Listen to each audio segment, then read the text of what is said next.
first get the crew members out the door.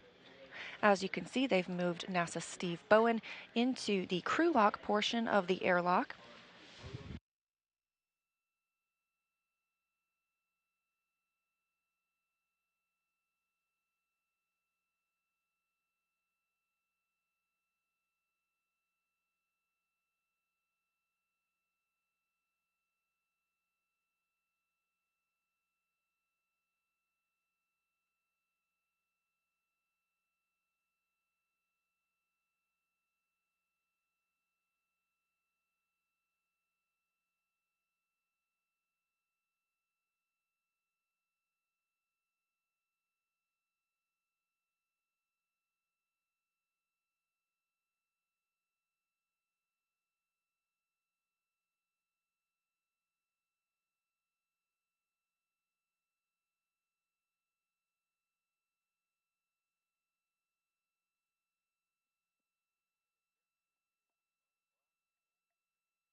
And as Sultan Alneyadi begins preparation for his first ever spacewalk and the first spacewalk for any UAE astronaut, joining us in Mission Control Houston today, watching from the viewing room, is Hazza Al Mansouri. He was the first United Arab Emirates astronaut to visit the International Space Station. So a very proud day for our friends in UAE.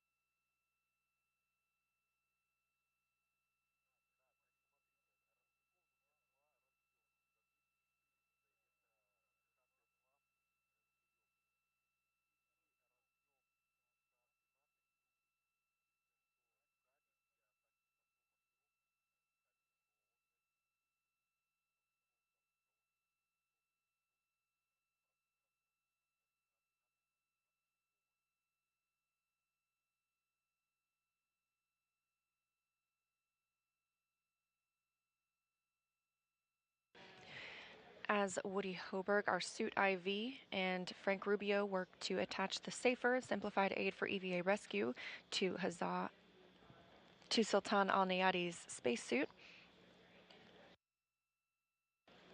We're getting closer to the start of today's spacewalk. Again, you can see that there are no stripes on the spacesuit that Sultan is wearing. This is an EV2 suit. You'll be able to differentiate between him and Steve Bowen once they're outside the hatch by checking out their where there are no stripes on this suit, and there's a red stripe on Steve Bowen's suit. Later in the day, Bowen will be on the SSRMS, the Canadarm2. Looks like Frank Rubio will be our prime operator for the Canadarm2, backed up by Hoberg.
As Rubio and Hoberg continue working to attach the safer to Sultan Alneyadi's spacesuit, they are in the equipment lock portion of the Quest airlock. You can't see him, but Steve Bowen is already in the crew lock portion. Once this attachment of safer is complete, Hoberg and Rubio will move Alneyadi into the crew lock portion of the airlock. They'll then close the hatch and begin depressurization of that airlock, eventually preparing for the external hatch to be opened and our spacewalkers to head outside.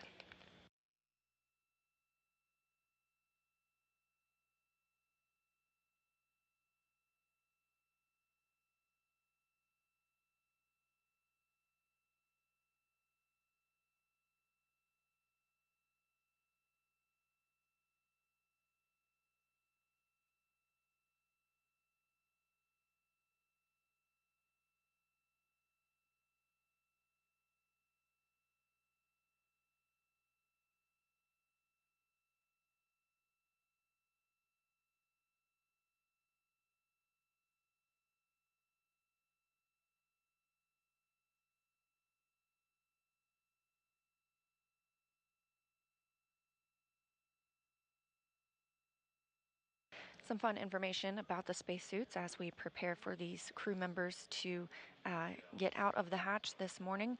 These suits are obviously fitted on the ground for the crew, but they also refit their suits in space to account for any spinal elongation or fluid shifting that has occurred since they arrived at the International Space Station.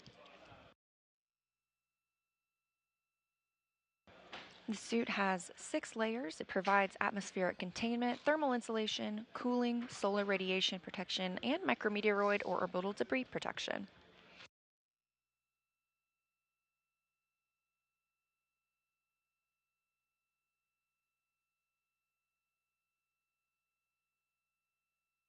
Engineers on the ground take about 80 measurements to ensure each spacewalker has the best fitting spacesuit, which includes about 16 major elements that compose the suit itself. This includes 3 different sizes of torsos, 8 sizes of elbow joint pieces, 2 sizes of adjustable waists, 5 sizes of knee joint pieces, and 65 sizes of gloves or custom fitted gloves.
Now that the safer is properly attached to Sultan Alneyadi's spacesuit, Hoberg and Rubio are working to move him into the crew lock portion of the Quest airlock.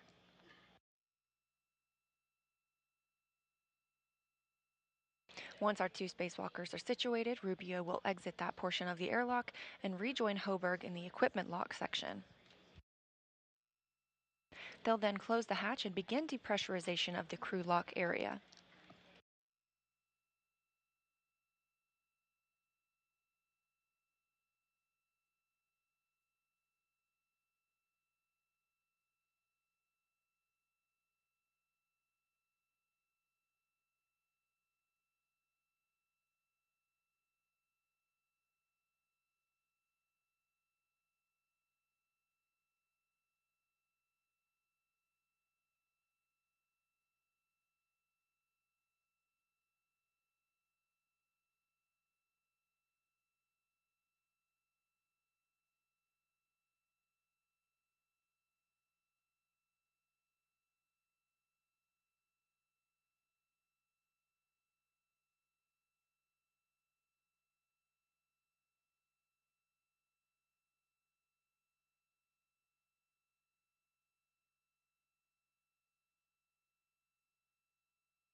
Because the International Space Station is just that, international, the time zone GMT is used, so it's at 12:17 p.m. on the space station.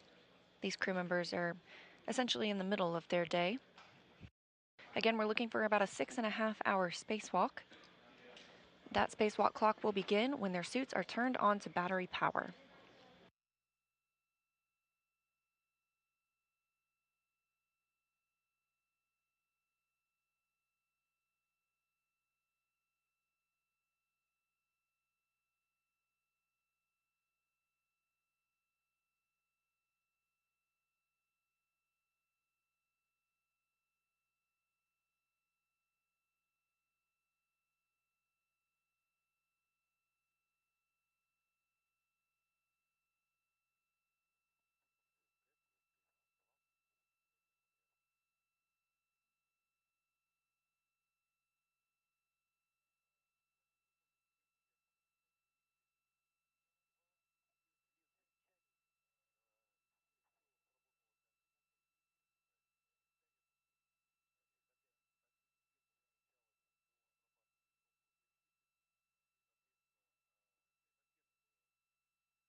A smile from NASA astronaut Woody Hoberg, today's suit IV. He's been helping the astronauts get suited up, along with Frank Rubio, they're closest to the screen. They're both in the equipment portion of the Quest airlock. Now both crew members are in the crew lock portion, and the next steps will be to close the hatch between the two and prepare for depressurization.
Both Rubio and Hoberg looking ready to go, as do the two astronauts in the crew lock portion of the Quest airlock. EDA for status, the step 74 in EMU pre-brief. 74, got it.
Houston airlock on 1, complete through step 76. Good morning, Woody, and we copy step 76.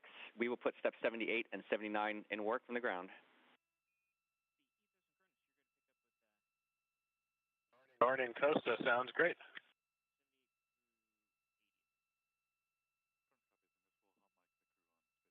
The voices you hear right now, obviously Woody Hoberg using that tablet to step through the next steps ahead of today's spacewalk. He's speaking on the ground with Costa Mavridis, who is the Capcom. Once the astronauts switch their suits to battery power and get outside the hatch, they will hand over communications to NASA astronaut Anne McClain here in the room. She's known as the ground IV and will be relaying steps to the astronauts from here in Mission Control Houston. Mavridis will remain on console to work with the astronauts that are on board the station, but not outside on the spacewalk.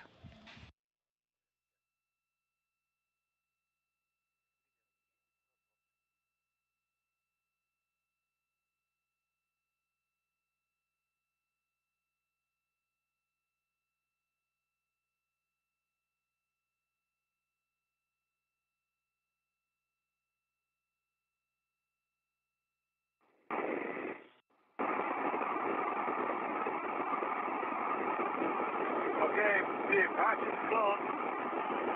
It's closed? Okay.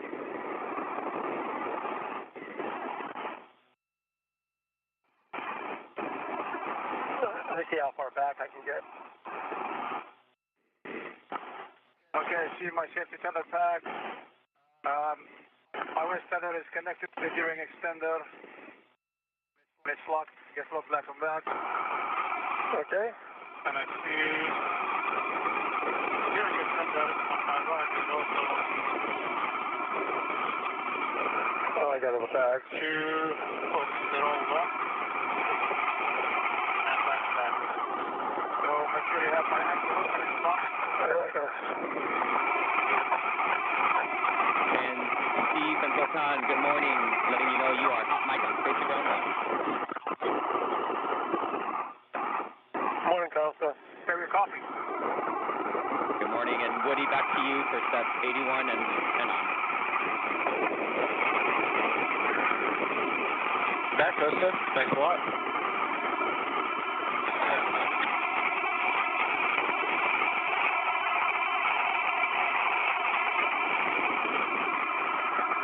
Yeah, so I've got my waist tether, gate close slide lock. See my big hook, gate close slide lock. Your green wheel, gate close slide lock. Green wheel is unlocked. The yellow hook is take Guys, close just, flight. we'll do the tender config in just a minute. I'm going to have Sultan check that the depress pump power is off, OFF. Okay, depress pump is off. And depress pump enable LED. The enable LED is on. Copy that.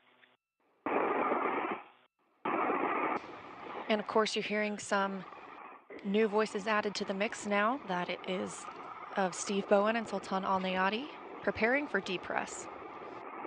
And Costa, we're in step 84, awaiting your go. And Woody, we are go for depress. You have a go in step 84. Do that. All right, Sultan on the UIA. Switch depress pump power to on, ON.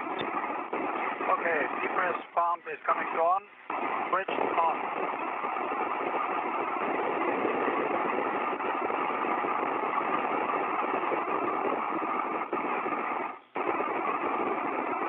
Sultan, take the depress pump and ISO valves open. You guys can expect an alert tone. Right, copy. Depress man isolation valve open.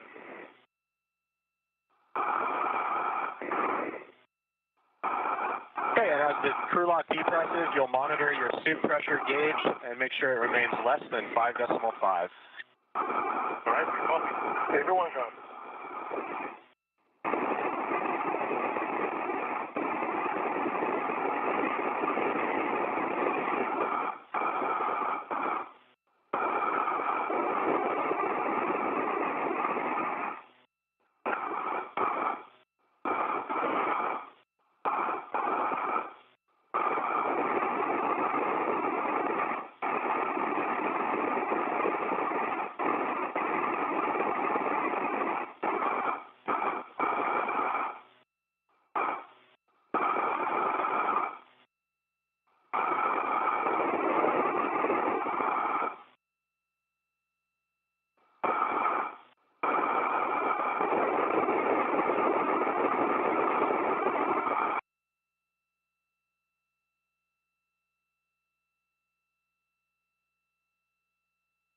We are in a handover of the tracking data and relay satellite systems that we use to communicate with the International Space Station.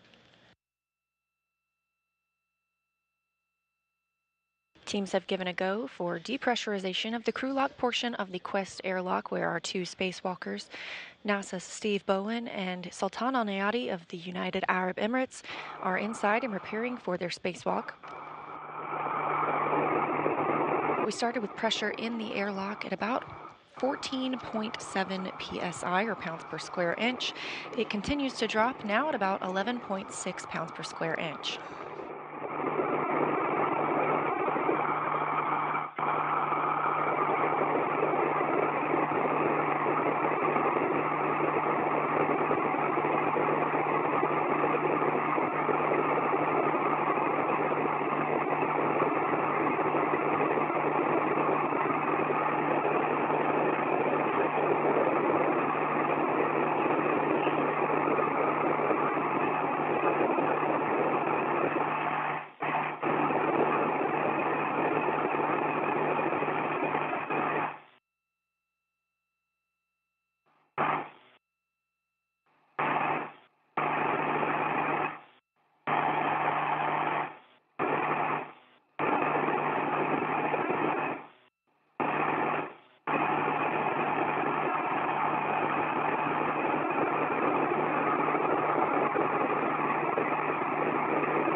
Depressurization of the crew lock portion of the Quest airlock continues, now looking at about 9.6 pounds per square inch of pressure.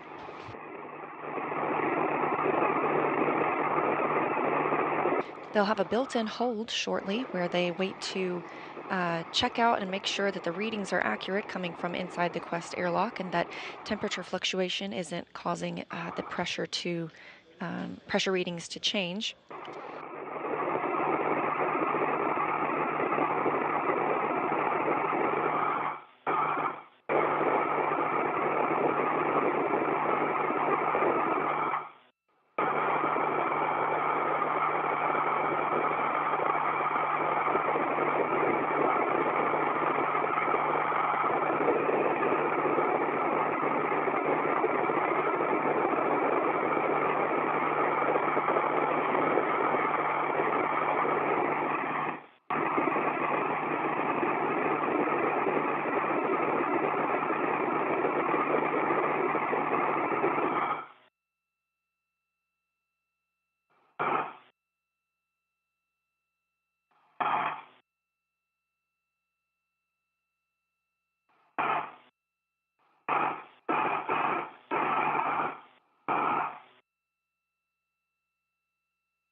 Pressure in the crew lock continues to drop as planned, now at 8.25 pounds per square inch.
Now under 6.5 pounds per square inch of pressure in the crew lock portion of the Quest airlock.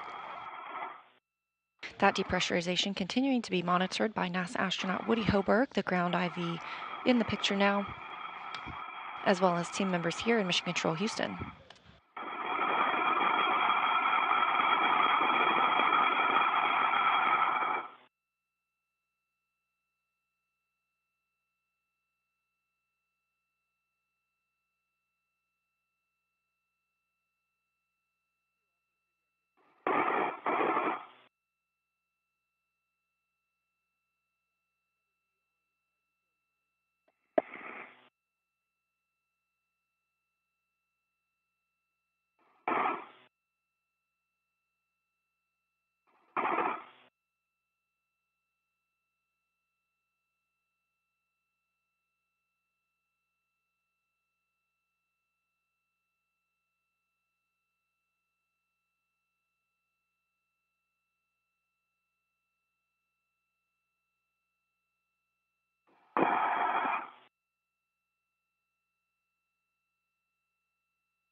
Okay, Sultan, on my mark, you'll be taking the depress pump man ISO valve to closed. Copy and ready.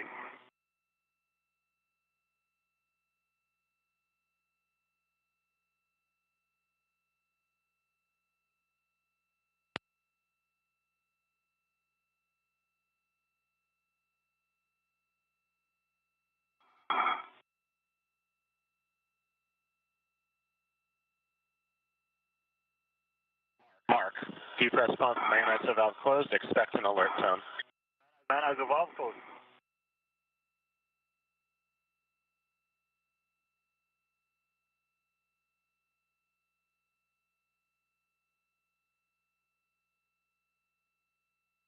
Okay, next up, we are going to perform a leak check.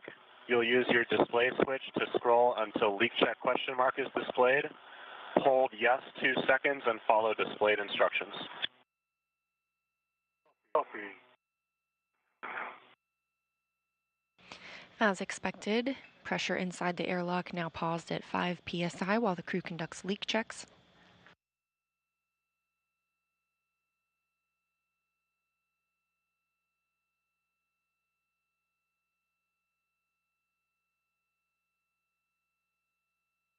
Depressurization will resume shortly once these leak checks are complete, ensuring everything looks good with the airlock.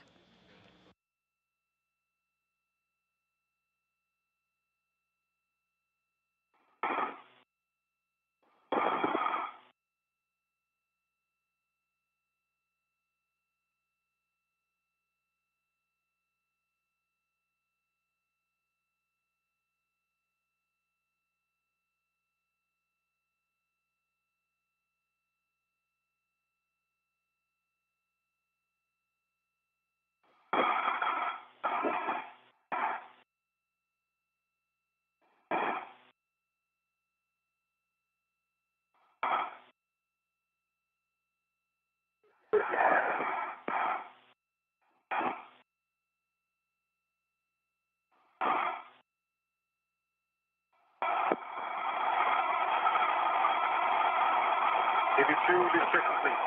E1 leak check complete, getting to EVA. Looking for EVA. Okay, check O2 actuators, both EVA. Not yet. No look.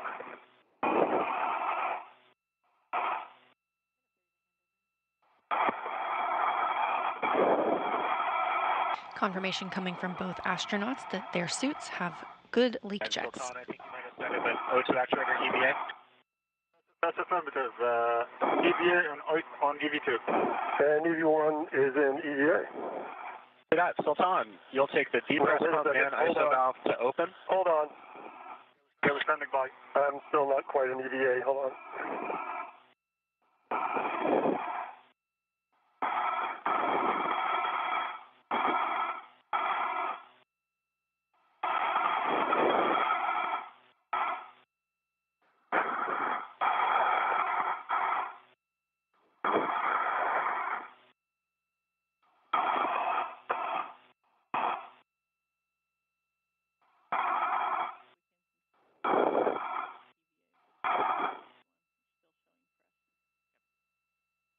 Okay, O2 position EVA, EV1.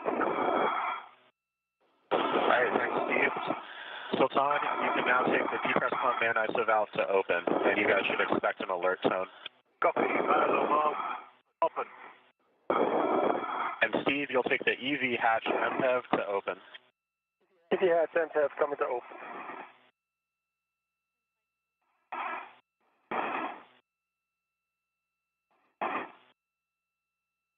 Open. Copy, open. Depressurization of the crew lock portion of the Quest airlock has resumed. And we are handing over satellite communications with the International Space Station. We expect to regain that communications very shortly. Things continue to move smoothly this morning as we prepare for our astronauts to exit the hatch and conduct an approximately 6.5-hour spacewalk.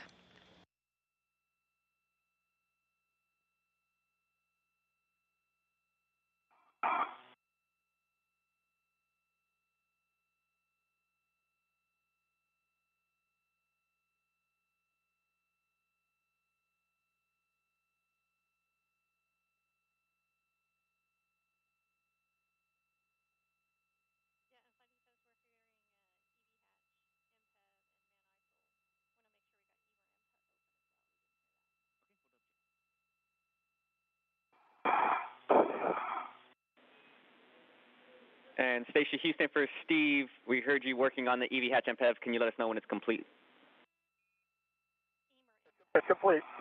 Okay, copy that. And Woody, can you verify the EMER MPEV is also open? Affirm, Costa, the EMER MPEV is open. Step 9 complete. Okay, we copy both. Thank you, guys. Voice on the ground currently communicating with the astronauts is Costa Mavridis. They are in the center of your screen. Over to the bottom of the screen is, and his left is Scott Stover, today's flight director.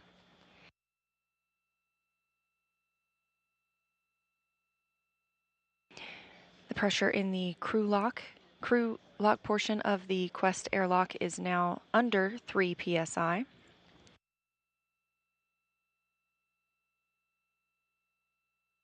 Meanwhile, the pressure inside the spacesuits is about 4.3 psi.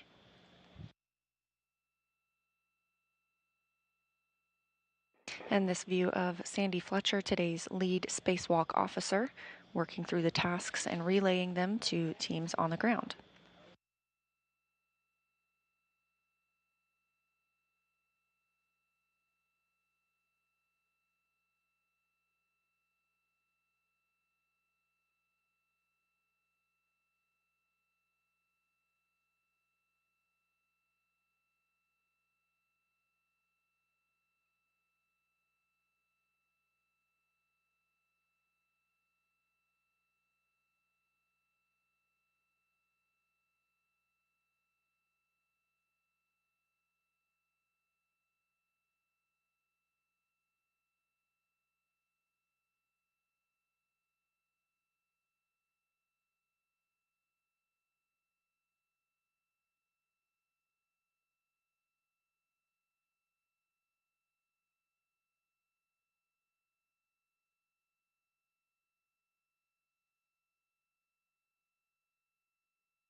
As depressurization continues in the crew lock, we are now under 2 psi.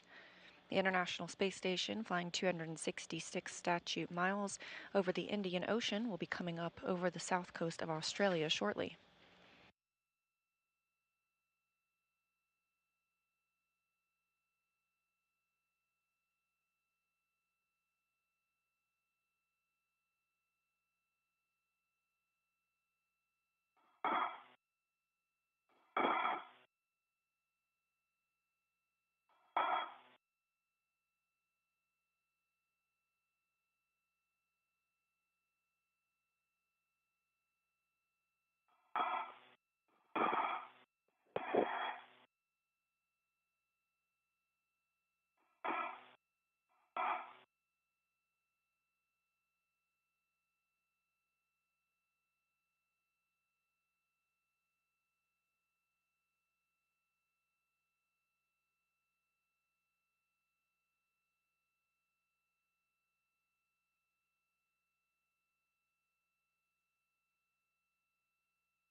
Hey, Woody, I'm reading airlock pressure 1.1.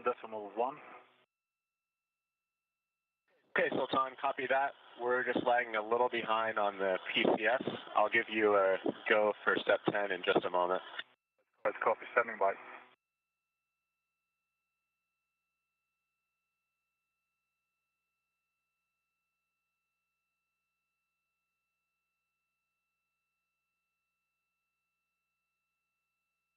Sultan, I'm guessing we're 30 seconds to a minute out from that action. Copy.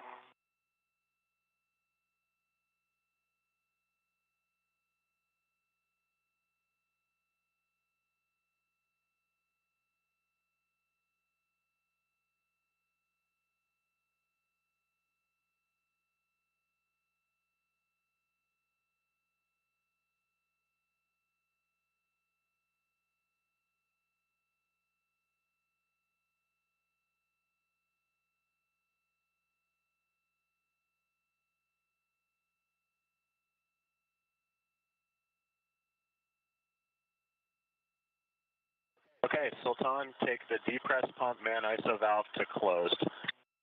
Copy. ISO valve closed. Copy that. Sultan, on the UAA, switch depress pump power off, OFF. The press pump is off. All right, and with that, you guys can report your initial tether config to Ann for egress. Okay, let's start with my left side. On my left side, I have my left waist tether to my mini workstation, then to the D-ring extender, gate closed, slider locked. I have my tether pack, red hook, gate closed, slider locked, and the red reel is unlocked. Yellow hook is gate closed, slider locked. The green reel is to my mini workstation. On my right-hand side, I have my light waist tether, gate closed, slider locked, to Sultan's blank hook. Like I see that, Steve, my anchor hook is connected to your waist tether, and anchor hook is gate closed, locked, black on black. My green reel is unlocked, and the green hook from the green reel is connected to my red reel. That hook is gate closed, locked, black on black. Red reel is unlocked, and from the red reel I have my my yellow hook is connected to the green reel, and it's gate closed, locked, black on black. And the red hook from the red reel is connected to my right gearing extender, and that hook is gate closed, locked, black on black. The same gearing extender on the right.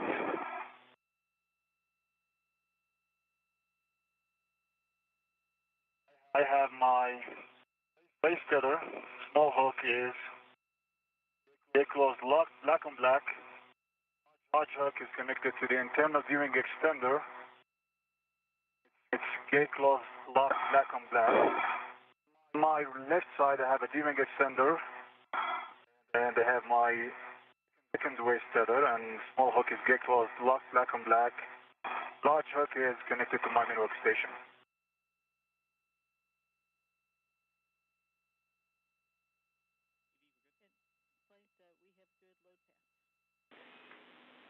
Okay, Stephen Sultan, that's a good load path, good config.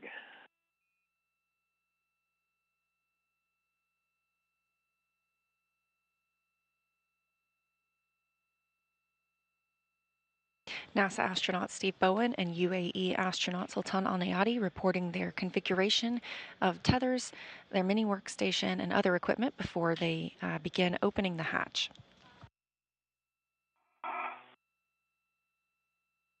Okay, and Stephen Sultan, just a reminder, once the DPT gets near 0, you can expect an alert tone. Copy. Copy that.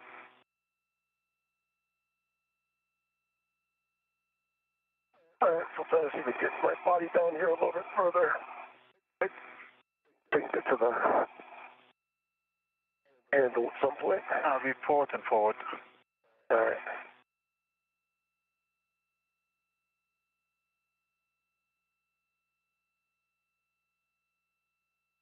Oh, it's there. Sort of hung up on something.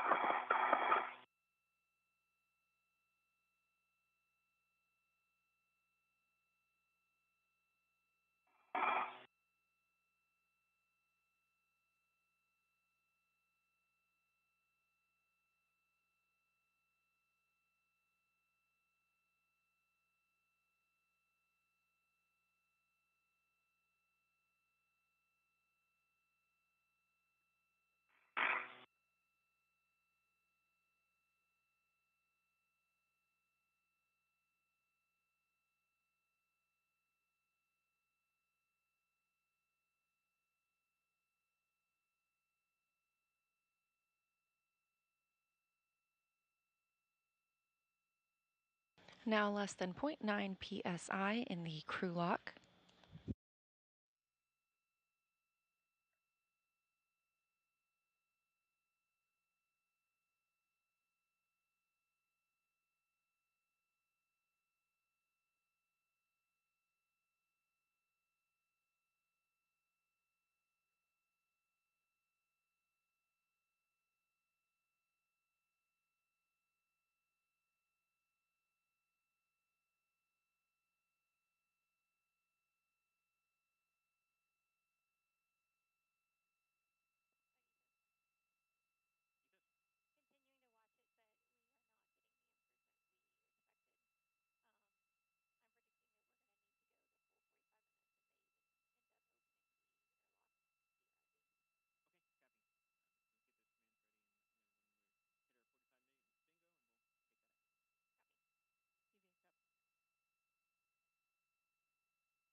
Aside from the spacewalk preparations that we're watching right now on the International Space Station, Andrei Fedyaev and Dmitry Petelin, as well as Frank Rubio, are currently in the exercise portions of their day.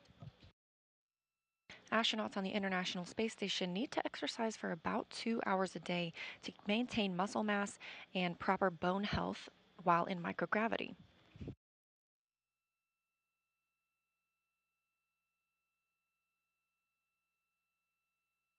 That exercise will be limited and actually restricted while the Canadarm2 is in use today. Steve Bowen will be on the end of the Canadarm for part of the spacewalk. That'll be controlled by NASA's Frank Rubio, as well as monitored by Woody Hoberg, our ground IV, who's in the center of your screen and who worked this morning to suit up the 2 astronauts now in the crew lock portion of the airlock.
Station Houston, an update. We are at about 30 minutes of depress time. Looking at our predictions, we are expecting to need the entire 45 minutes before we take action. So you can expect another 15 minutes of depress before we take action. If you want copy. If you do copy.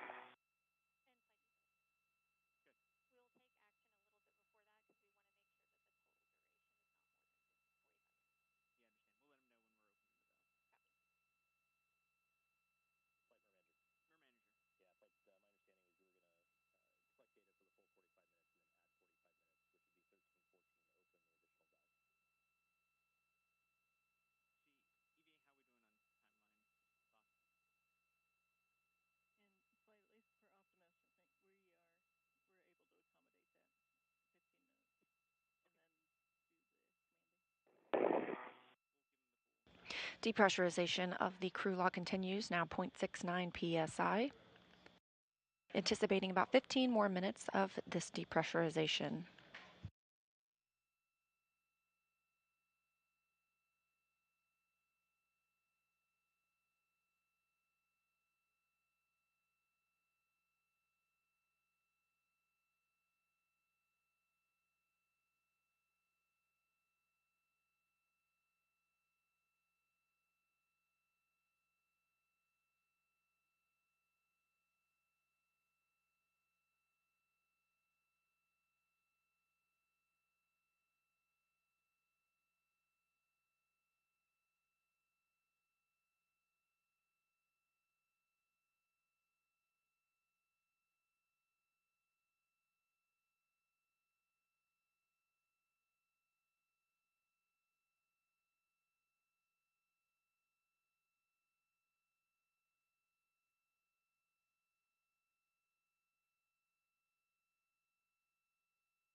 It's a busy time aboard the International Space Station, as always these days. In addition to this spacewalk, there are 2 Roscosmos spacewalks coming up in May. We recently saw the departure of Northrop Grumman's 18th commercial resupply mission to the International Space Station on April 21st. And just before that, SpaceX's 27th commercial resupply mission departed on April 15th. We expect to see another SpaceX resupply mission, the 28th, this summer, which will bring up 2 new International Space Station rollout solar arrays. We refer to those as IROSAs. Part of today's tasks are preparing the space station for installation of those IROSAs on a future spacewalk.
Depressurization continues in the crew lock, bringing the airlock itself down to a vacuum to match that of space.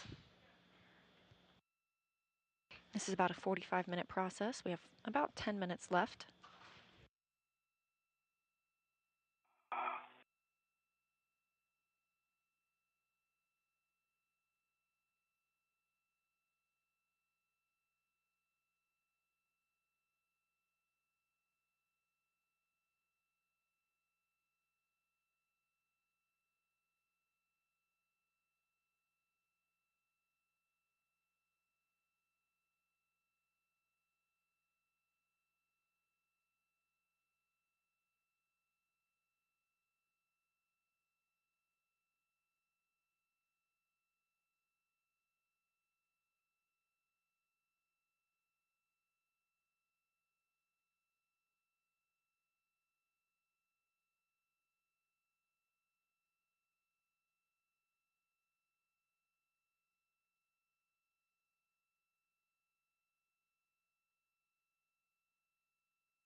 Now at about 0.5 psi in the crew lock. Again, this is down from 14.7 psi where we started today and what the rest of the space station is at, as well as what's very similar to what we experience here on Earth.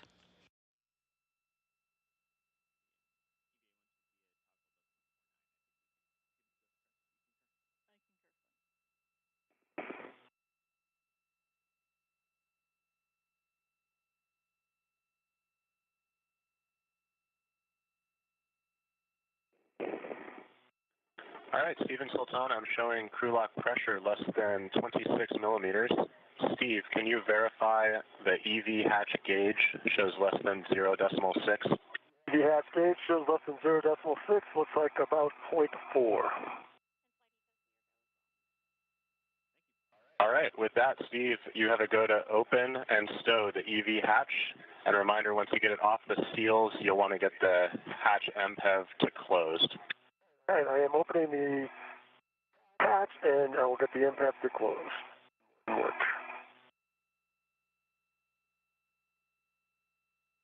Good reports here in Mission Control Houston, as well as from the crew aboard the International Space Station.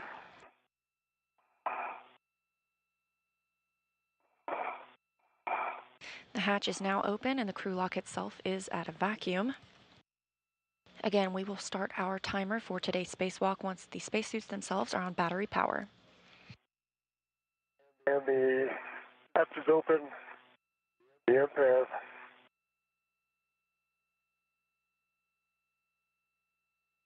is closed. Is closed. Hatch is latched. Okay, Steve, copy that. I can verify that the emergency MPEV is closed. Gentlemen, it's time for me to hand you over to Anne. It was a real honor suiting you up this morning. Sultan, you're making history today. Congratulations. We're so excited for you. Hope you both have a great EVA, and we'll see you in just a few hours. Fantastic job, Woody. Thank you very, very much. Thanks for all the help, Woody. Thank you.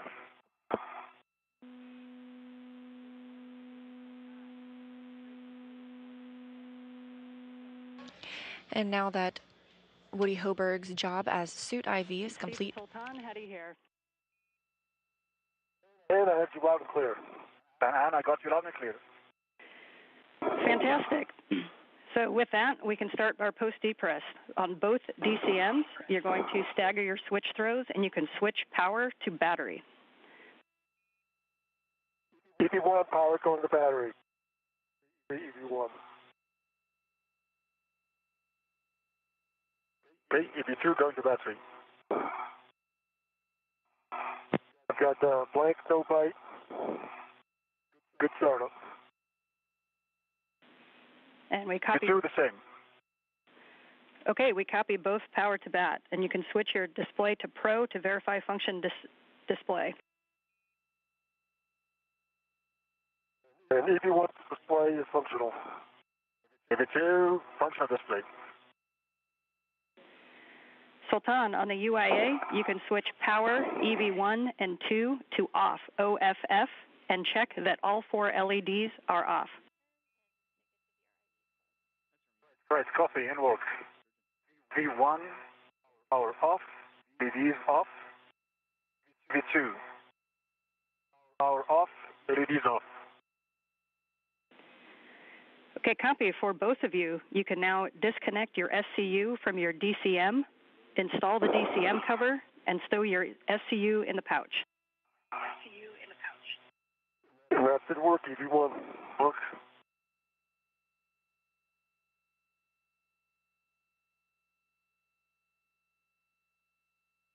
In the center of your screen is NASA astronaut Anne McClain. She's going to be the primary communicator with the astronauts while they are on today's spacewalk.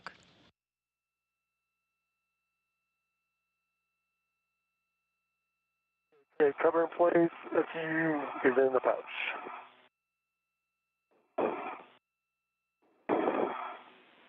Then cover installed for the pouch.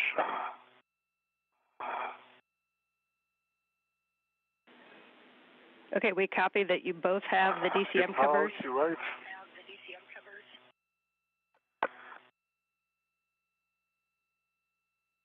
It's affirmative, and I'm just looking for the pouch. It's right here, I'm going to give it to you. There it is. Well, let's make sure it's on the right side there. So you see it, Sultan?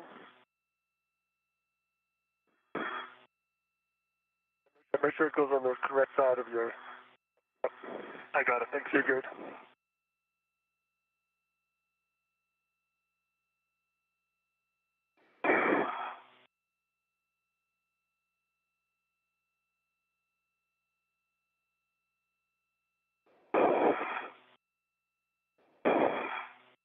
Okay, DCM, correction.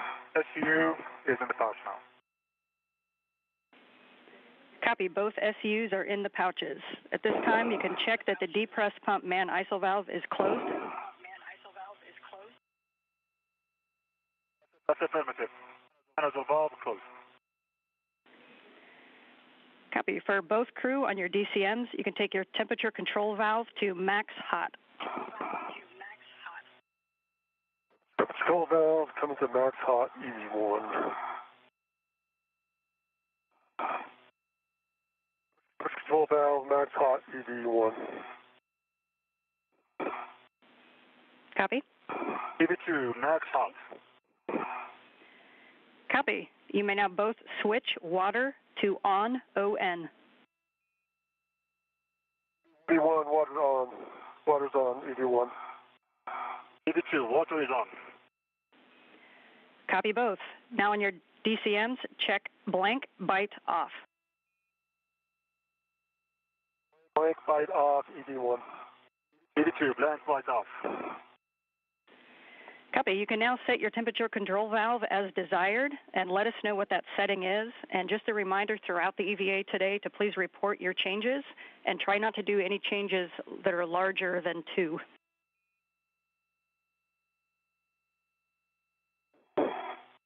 EV1 copies and repositioning.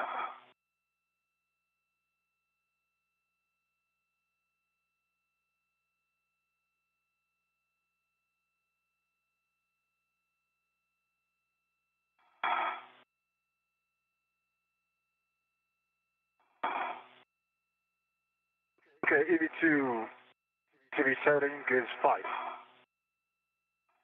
EV1's initial setting is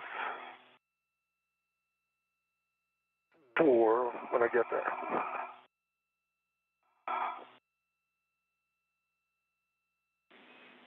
KV1's initial setting is 4. Okay, we copy 5 and 4. Thank you. Can you please report your suit P gauge? EV1 4.3. And 4.3 for EV2. Copy 4.3, and you can set your visors as required. We're about 5 minutes from a sunrise. And I agree, it is dark outside. EV1 copies. EV2 copies. Okay, and with that, we can verify that your suit parameters look good. So that'll take us, and we'll take care of the last step on the post-depress. So with that, we'll step into the procedures. So when we're ready, Steve, you are go to open the thermal cover. Opening the thermal cover.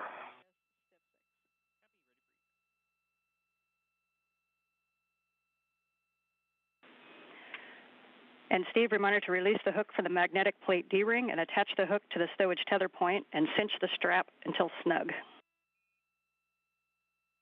And that's in work.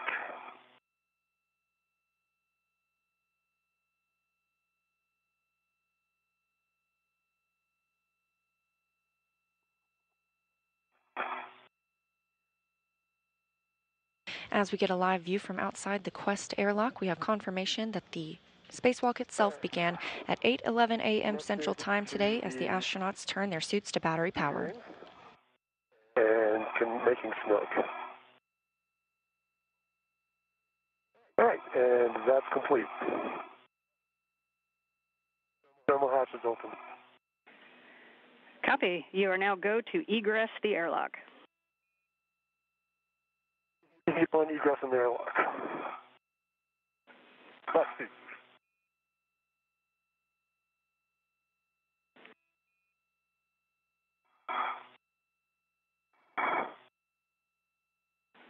And Sultan, as he egresses, your next step is going to be to transfer the crew lock bags out if you want to get eyes on crew lock bag on 2 or 3.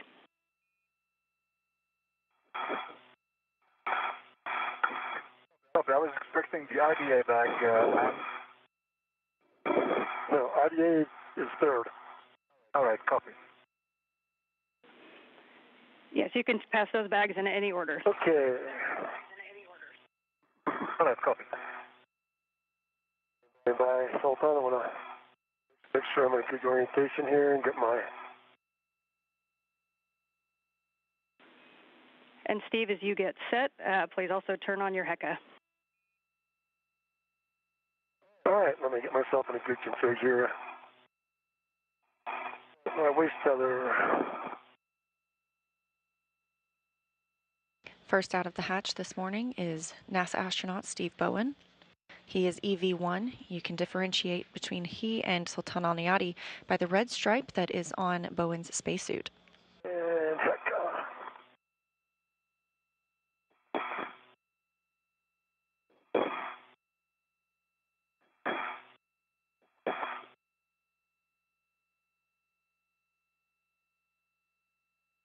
And I got a good green light for heck.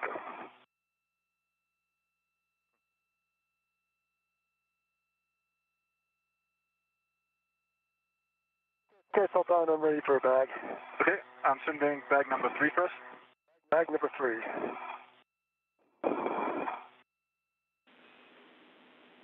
And I know you're tracking, but crew lock bags 2 and 3 are going to be stowed on the airlock zenith of the starboard airlock toolbox on 556. 556. Copy.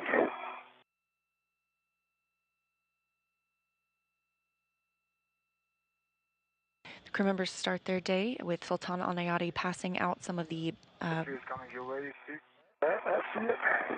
passing out some of the bags that will be used to Steve Bowen. He will then stow those on a handrail for use later. Airlock that. Got it. It's coming back. Got it. Okay, here it goes.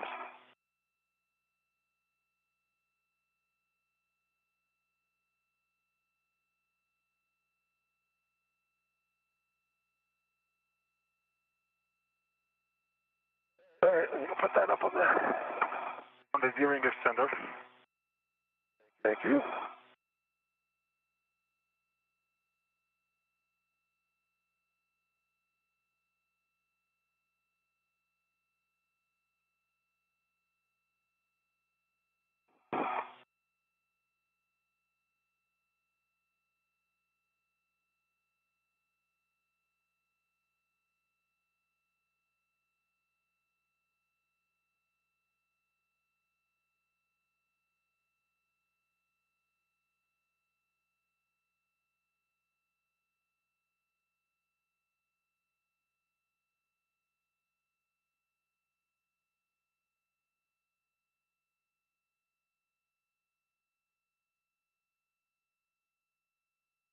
As you can see, the colors changing outside of the International Space Station. We will be entering an orbital sunrise, orbital daylight, very soon. The lights on the helmet camera of Steve Bowen down in the bottom left of your frame are currently on. The International Space Station sees 16 sunrises and sunsets a day, so these spacewalkers will work in alternating light and darkness throughout their time today. All right, crew lock back 3, on 556, on the red. My red. And we copy Steve, crew lock bag 3 on 556.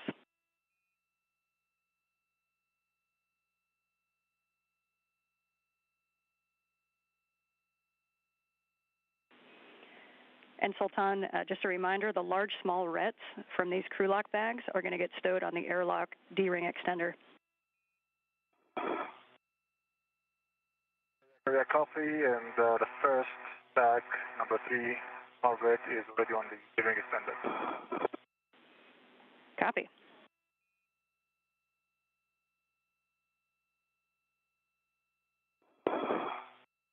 Okay, Sultan, I'm ready for bag number 2.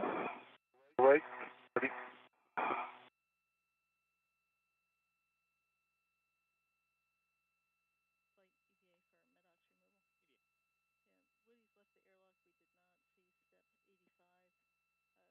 Yeah, Woody's left the airlock. We did not see step 85. That's fine as long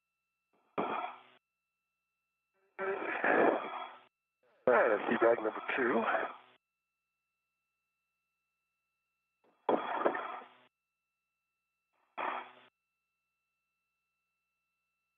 These bags that Alneyadi is transferring to Bowen are stored on the same handrail. They'll be used later. They contain tools for different tasks. Releasing the airlock. And I'm ready for it.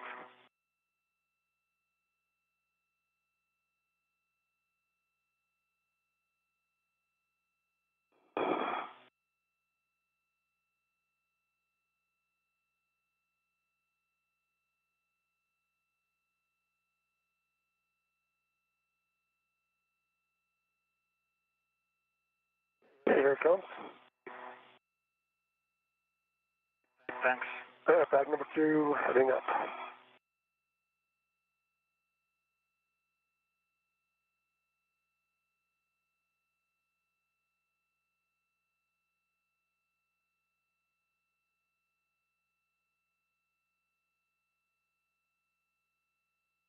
Small red is going to be ready.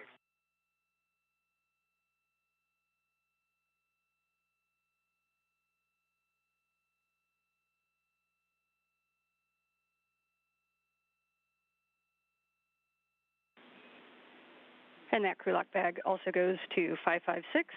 And that large small ret Sultan also goes to airlock D-ring extender. And the next item to pass out will be the GoPro.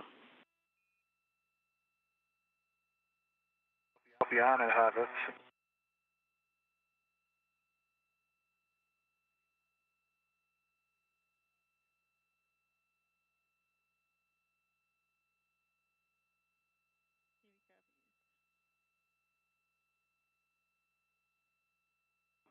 copies.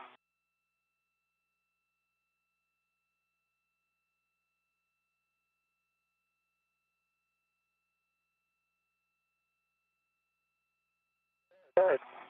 Bag number 2 is attached to 556 with the integral tether. The bag 3 is on with the ret. Bag 2 is on with the integral tether. Okay, we copy both crew locks on 556. Nicely done. And the next thing is to retrieve and install the GoPro. All right. That's ready for your Steve. Yep. All right, that is wrapped around the handle now. I gotta take that off first.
GoPro is.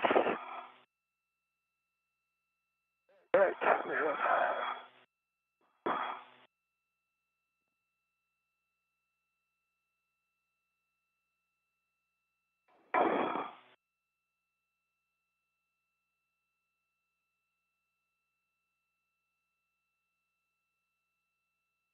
And I have that ready to my mini workstation. You can release the other end, Sultan. Okay, gonna work.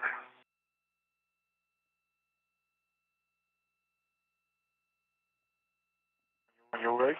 All right. Then let the hook go. Thank you.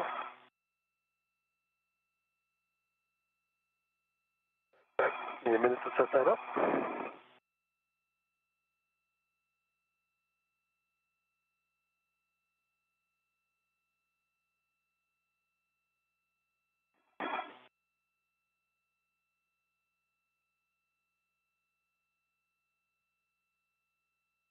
Another short handover with the tracking data and relay satellite systems that help us communicate with the International Space Station. The crew members continue to prepare the crew lock bags that they will use later on in the spacewalk.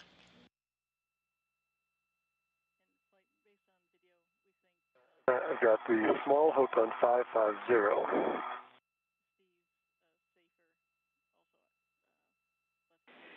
We copy small hook on 550. And Sultan, while you wait for him to come back to the IDA bag, we'd like you to check your safer handles and ensure that they are both full down. Copy.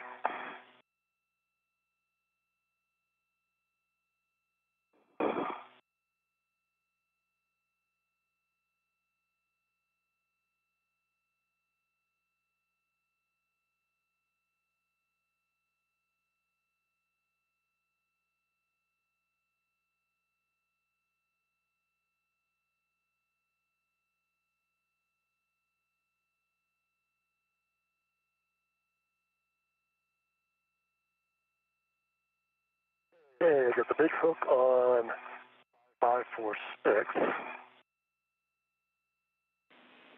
And Steve, was that 546? 546 on the lower. All right, I've got it facing the correct way. So head back to the airlock. Okay, we copy. Both handles down. Okay, copy Sultan. And Steve, we'd like you to do the same thing with your safer handles and just give them a tap and make sure they're both full down.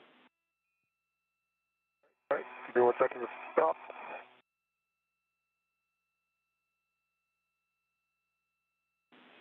And Sultan, the next bag will be the IDA bag, and this large small ret will also go to the airlock D-ring extender. Yeah.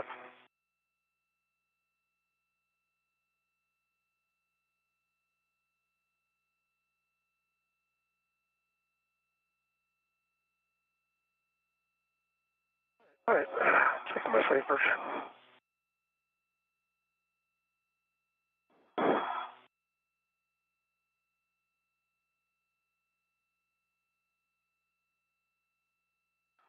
Right handle's down.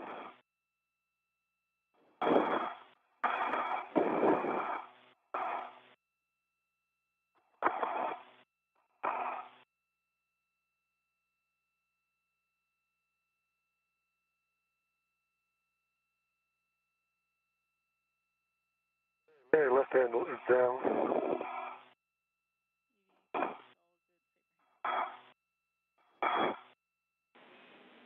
And we copy, Steve, so you can get the IDA bag from Sultan and stow it on your BRT.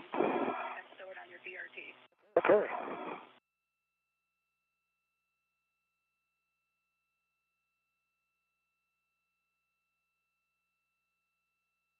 Okay, Sultan, pass it out this way.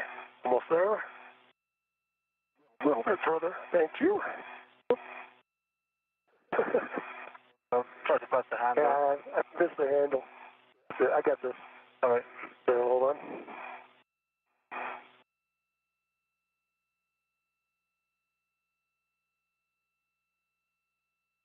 NASA's Anne McClain, our ground IV today.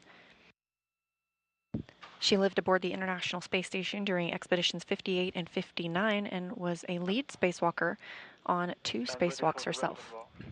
Yeah, hold on. I want to get it, make sure it's on there. Take your time. I'm trying to tuck the wire ties in.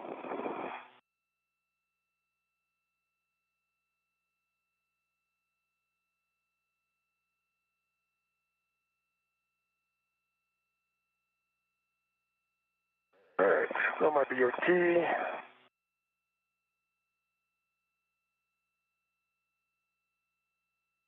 Your T red is attached. Lock rat. Coming back to you. Ready? Yep. There it is. Okay, let me get this stuck down where I want it. Those wire ties don't do a thing where I want them to, but it's okay.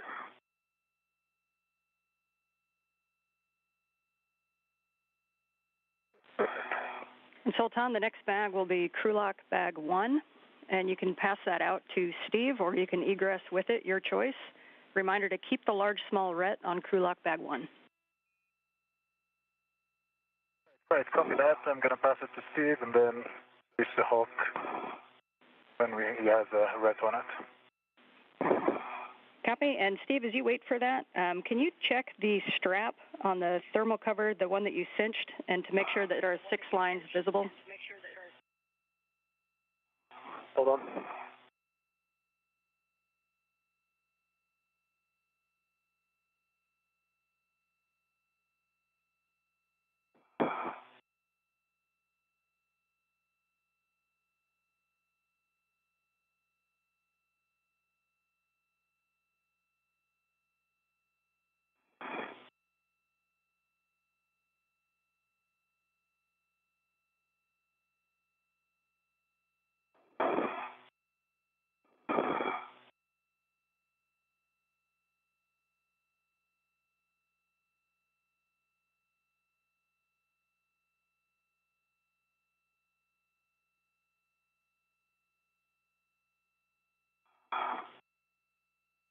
I've got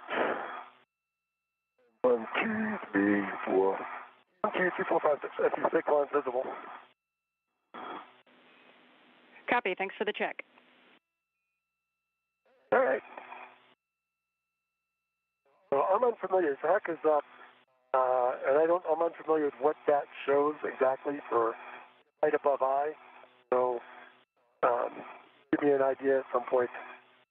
Appreciate that. It's well above my head. Copy. Will do. Thank you. All right, Sultan, I'm ready for your bag. Coming your way.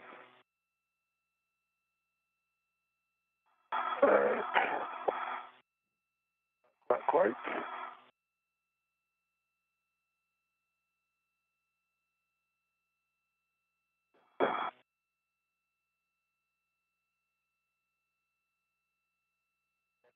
They wrap your bag. They release the lock rat. Hold on. Here it comes. No, Steve, actually, this stays with the... Oh, that's right. back. Yeah. Here, bring it back I'm up. going to pass it back. Thank you. Actually, you can just hook it back up. I'll put it right here. Thank you for the reminder. No problem. Can you release your end now and I'll hold on to it? You have a head on it? I got a hand on it, I got a right on it. So you release the brake hook and then I'll put it on. All right, and work. Yeah, good words on that large small ret. And just another note on this bag, Sultan, if you're going to want to use your BRT during translation adaptation, then you can go ahead and temp stow crew lock bag 1 on that airlock handrail. If you're not going to use your BRT, then once you egress, we'll get it on your BRT. I think after my BRT, do the adaptation with a waist tether, the handrail. You can just hook it to the handrail right now, and then you can grab it on the way out. You can do that, yeah. Okay. All right, I have the crew lock bag by the big hook on the airlock handrail to release my ret.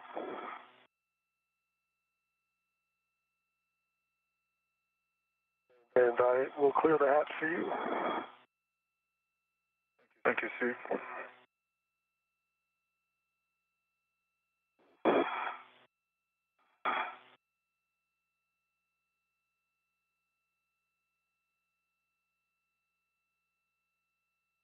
Then I'm ready to egress.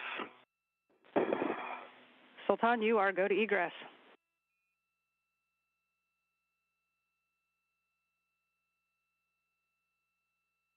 I'm going to get the view from my feet before.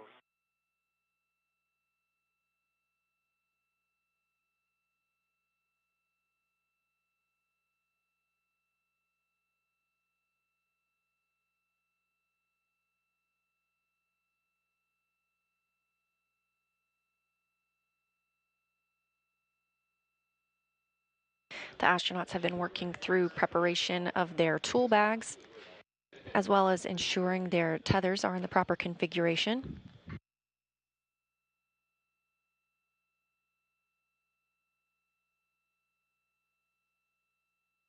Now preparing for UAE astronaut Sultan Alneyadi to egress the hatch.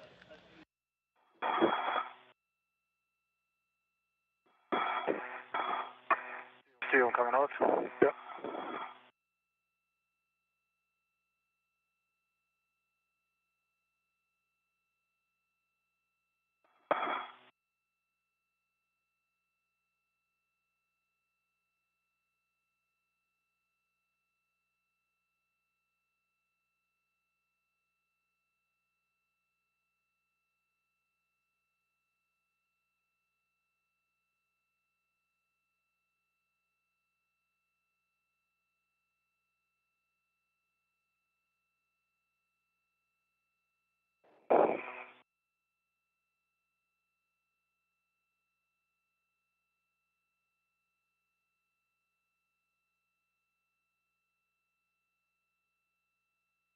Before that, actually, I need to reroute the SCU. It's coming in between my safety tether. Okay. Take your time. Make sure it's right. So.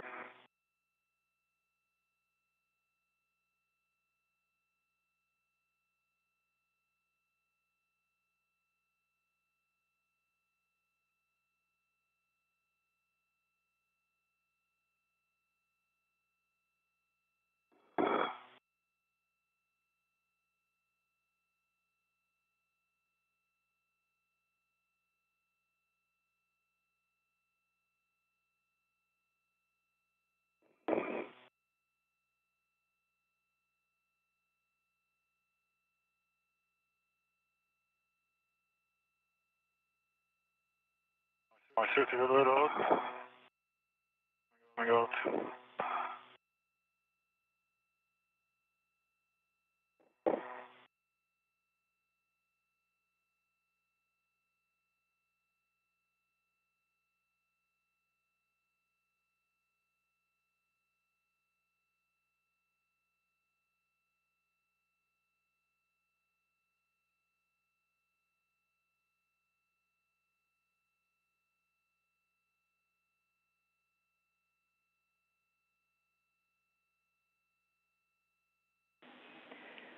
And Sultan, once you get out and set, your next step is to receive crew lock bag 1 and stow it if you want to do that right now. Otherwise, you can leave it temp stowed for translation adaptation.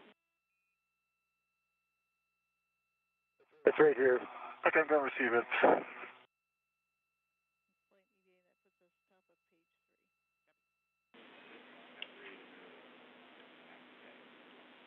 At 30 minutes into today's spacewalk, UAE astronaut Sultan Alneyadi has egressed the hatch, the first ever spacewalk for an astronaut from the United Arab Emirates.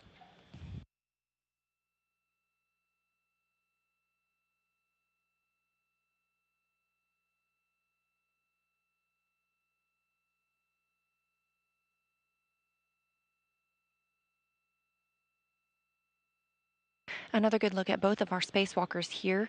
On the right, you see NASA's Steve Bowen with red stripes around the legs of his spacesuit. That'll help you tell the difference from him and Sultan Alneyadi, who's on the left side in an unmarked suit.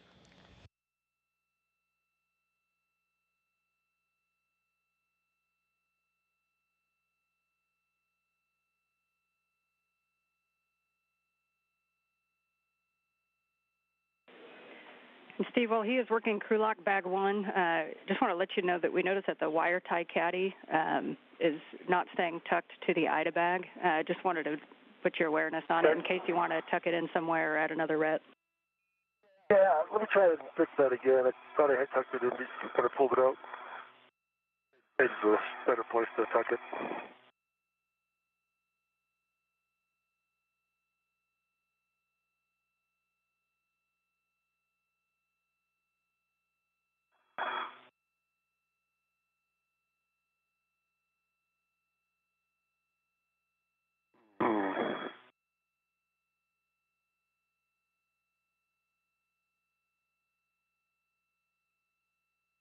Okay, look back, still to my BRT.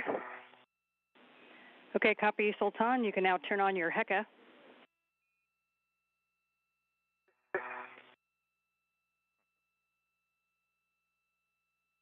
That should be better.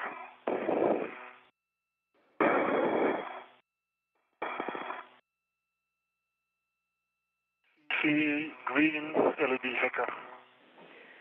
Okay, we copy your HECA's on. And just a quick note to All right.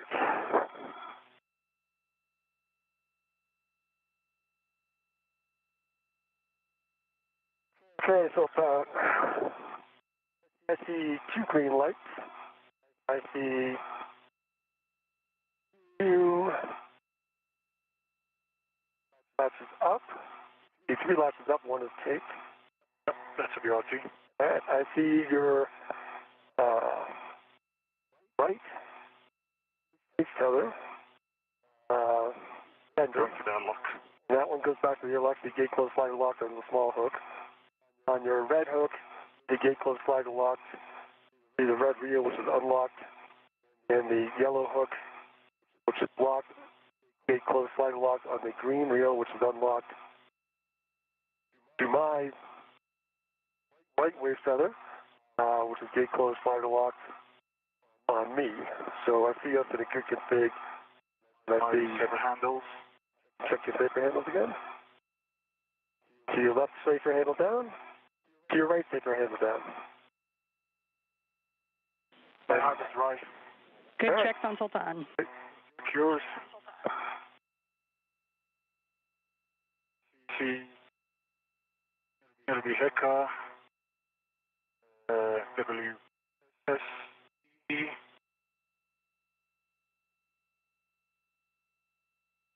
On.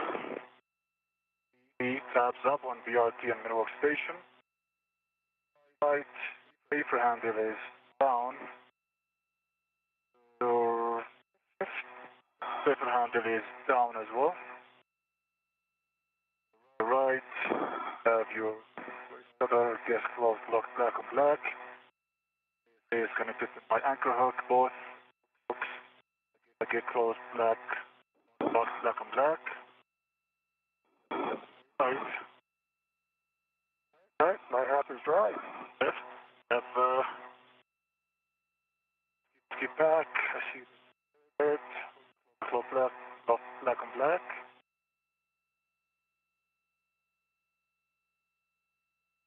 Okay.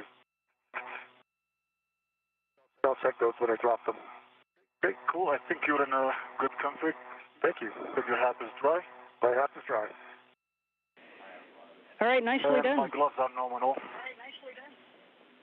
Steve, your next step is going to be to translate out to the anchor hook location, up the CETA spur and out face 1, and you're looking for mile marker 5760. Sultan, you're going to hang out right there. Once Steve is clear, you can tend the thermal cover hatch closed as much as you can. Obviously, it won't go all the way, and you can perform translation adaptation as needed. Copy that. All right, heading out to mile marker 5760. Steve, a reminder as you go along face 1, we have those tough cables out, so just avoid inadvertent contact on the zenith and nadir CETA rails. Understand, avoid the tough cables. I'll be looking for them. The astronauts have completed their buddy checks. Along the way, we heard a handful of acronyms that we'll continue to hear throughout the spacewalk. One of those is the HECA. That's the high-def EMU camera assembly, as well as the WVS, the wireless video system. Those will help us get views from the helmet cameras on the astronauts. Additionally, we heard the MWS, that's the mini workstation that's attached to the astronauts themselves, as well as the BRT, the body restraint tether. The top of the CETA, and then use the CETA cards. And we copy, Steve. We see you out there. Just for your awareness, we have all the external cameras. We do not have your helmet cams yet. We're working the issue. Oh, okay. Right now, Steve Bowen has moved to the CETA cart. That's the crew equipment translation aid. Meanwhile, on screen here is Sultan Alneyadi. He's working to close the thermal cover.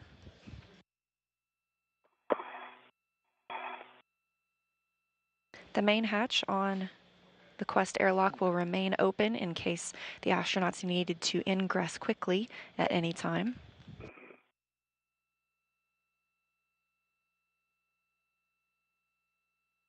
As this is his first spacewalk, he also has a little bit of extra time to get used to maneuvering outside in the vacuum of space.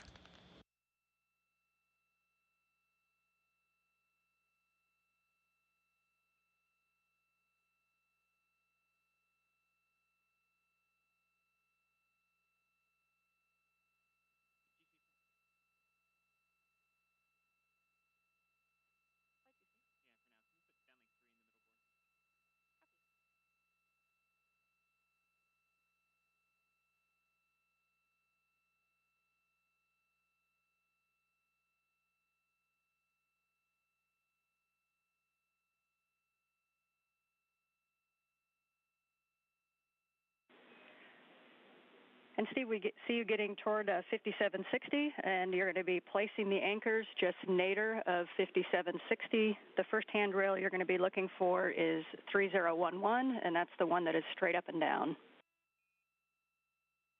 Okay, 5760, I'm at that mile marker.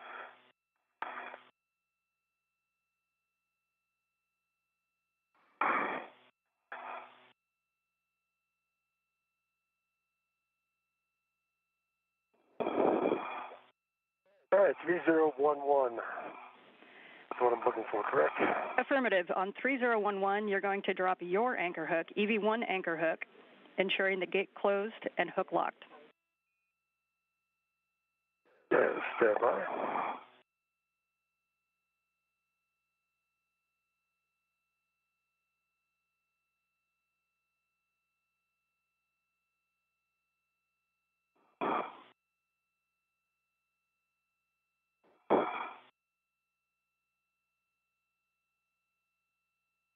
Okay, ED1 anchor hook. 3011. It is closed. Black on black, it's locked. The green reel is unlocked. Okay, good word, Steve. You're now going to go just inboard to the diagonal handrail 3217, and you're going to put Sultan's EV2 anchor on handrail 3217. Okay, handrail 3217, B1 anchor hook. An 82 anchor hook.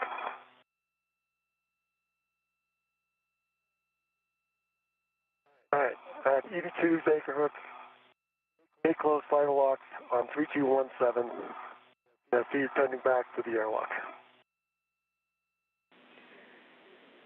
Okay, we concur you guys are in a good safety tether config, so with that, you can give Sultan a go to release his weight tether from the airlock D-ring extender.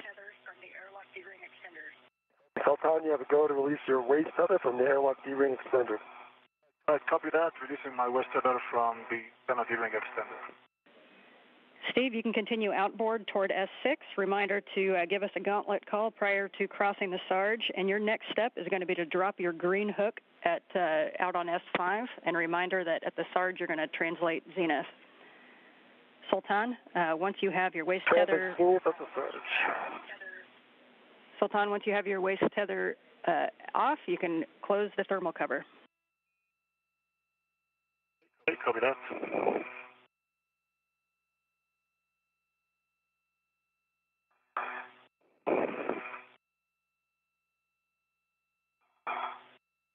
Okay, thermal cover closed. Copy, thermal cover closed. You could now head to ESP2 for bag stow. And reminder, you're going to translate. You can either translate on the wagon wheel of the airlock across to ESP2, or you can go direct from the toolboxes over to ESP2 to the starboard side. All right, copy that. All right, my gauntlets are down. I am at the Sarge. Okay, copy, Steve. And reminder, because of the angles everything's parked in, you're going to need to go zenith prior to crossing. And when you cross, you're going to have the non-radiator side of the IEA out your left side. All right, my left side non-radiator. I see where I am.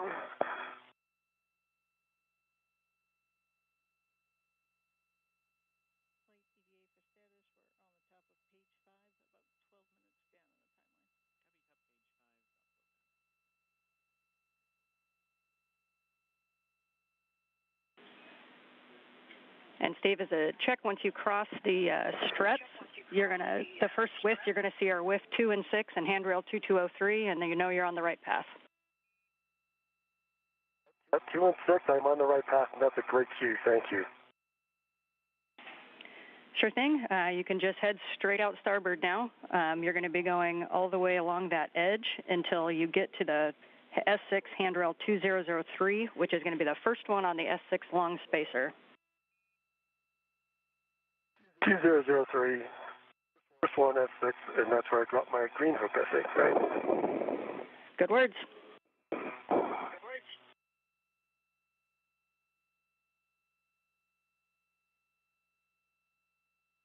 This view coming from the helmet camera of Sultan Alneyadi. The International Space Station currently flying. ESP2, you're going to be going to the starboard side, just forward of that trunnion pin. The good news out there is that there's no NBL structure to get in your way, so you should make that corner nice and easy. And you're going to be looking for handrail 8007. Copy that, 8007, and I did notice that NBL structure here. Thanks. All right, I'm at 2003, stopping to drop my green hook. Copy. Green hook to 2003, and just note the barber pole on the one side.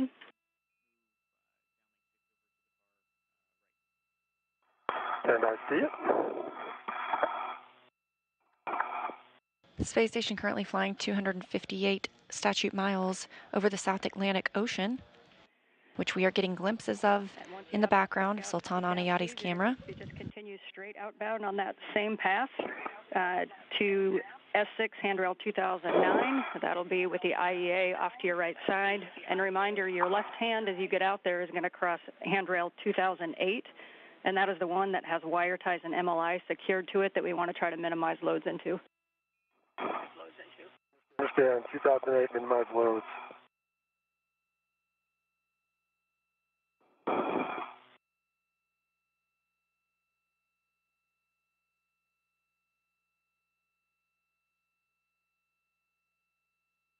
Okay, green hook.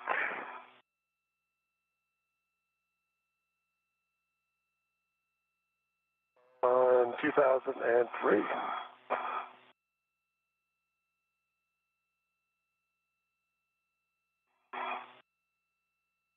It is gate closed fire lock. Not that that matters on that hook, but it is. All right, put this key down a little bit more. Yeah, good word, Steve. You're right, it doesn't need to be locked, but we'll take the belt and suspenders anytime. So you're just heading outboard to 2009. I agree. Getting outboard. And this video coming from Steve Bowen's helmet camera.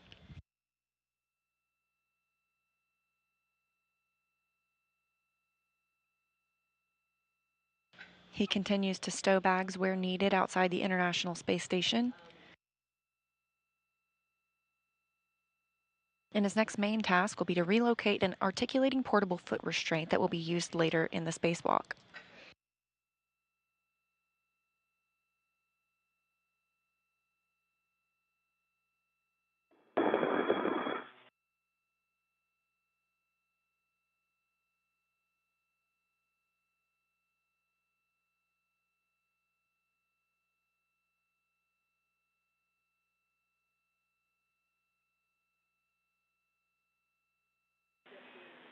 And Steve, that's you're passing that BCDU MLI right now on 2008, and that's what we want to try to not put loads in. I think you saw it as you went by.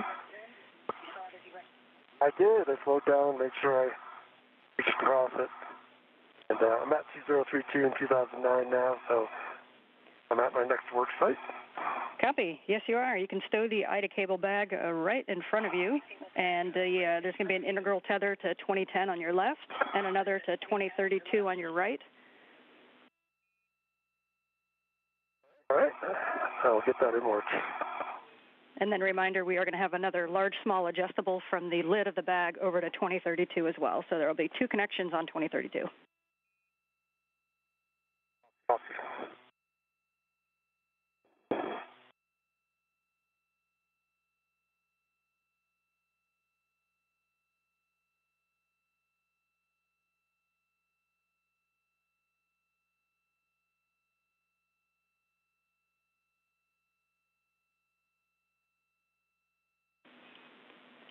And Sultan, it looks like you have a good temp stow on the bag.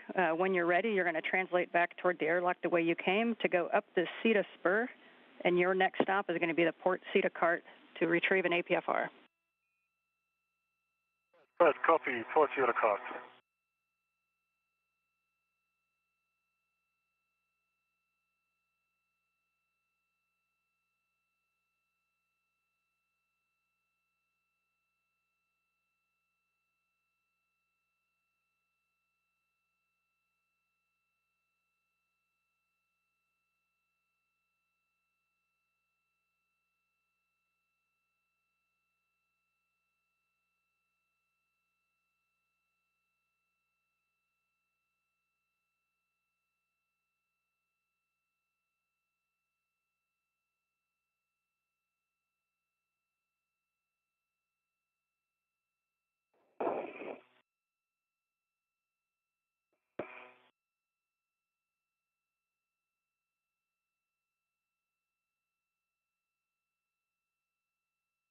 And is it the inboard or outboard handrail parachute on 2010? We suggested the outboard, and then for 2032, the one that's farthest away from you. But if you see a better way, just let us know. All right.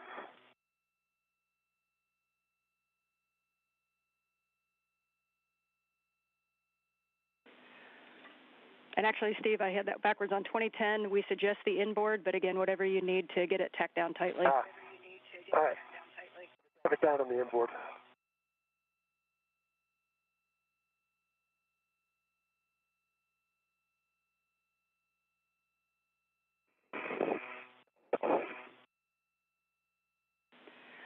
And Sultan, as you get up the CETA spur, you're going to be heading up to the port CETA cart.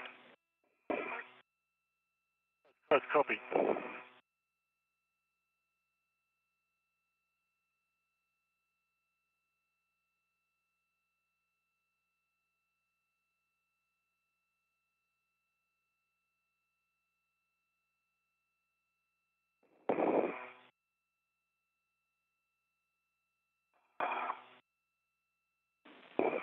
And as you get up on phase 1 Sultan, that port CETA cart will be off to your right side. And a reminder for you as well of not touching the test cables.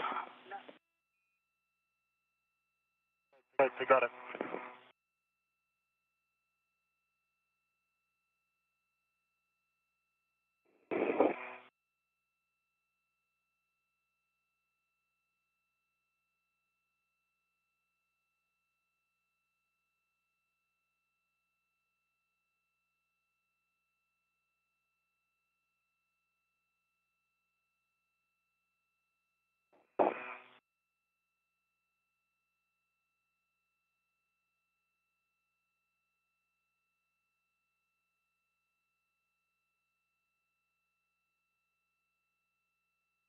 Okay, I have one of the corners to 2032, the other corner to 2010, and the big hook on 2032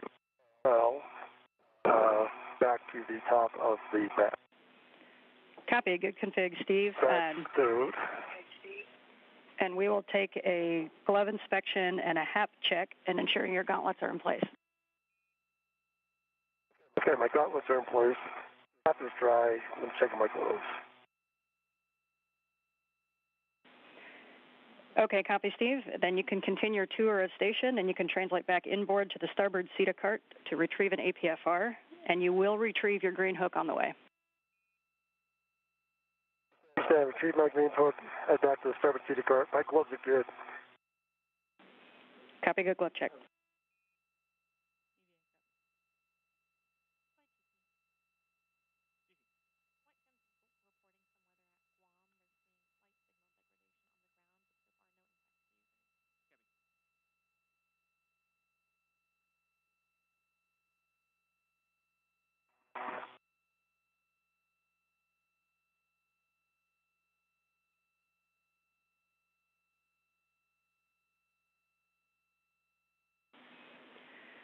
And nice work, Sultan. And we can head to the up the CETA spur when you're ready. Nice work. Copy.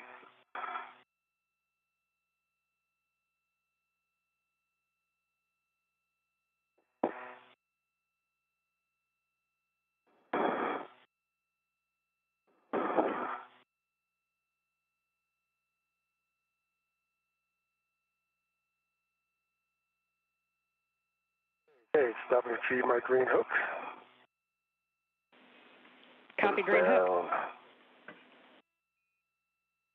This is Mission Control Houston. Views from both of our spacewalkers, now 53 minutes into today's spacewalk. To the starboard CETA with 4, which is the top right. And note as you translate that, when you get there, there is 2 APFRs. There's one in the top right and the bottom right. We want the one in the top right that has the ingress aid.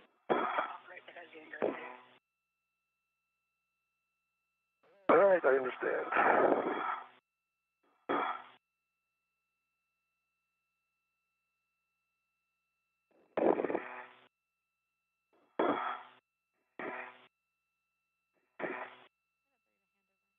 Bowen and Alneyadi are heading out to relocate an APFR. That's an articulating portable foot restraint. It's often used during spacewalks to help astronauts secure themselves in one location as they work on a specific task. A safety color. Bring you my translation. We copy the green hook.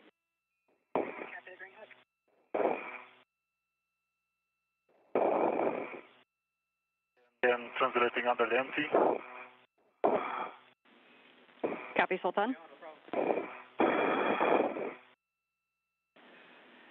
And Sultan, as you get out to the port CETA cart, you're going to be picking up the APFR that's on the bottom left. Bottom left with 2. And that will also have an ingress 8 on it. Copy, bottom left, left 2. The ingress 8.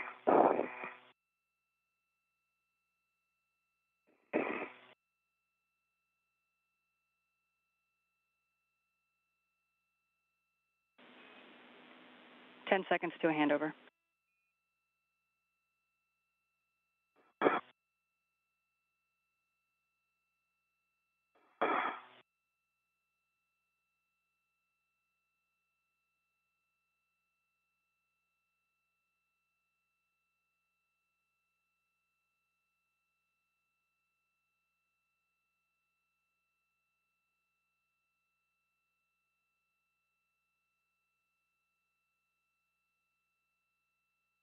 This is Mission Control Houston. We are in a satellite handover with the astronauts aboard the International Space Station as they continue today's spacewalk. Again, they are heading out to relocate an articulating portable foot restraint.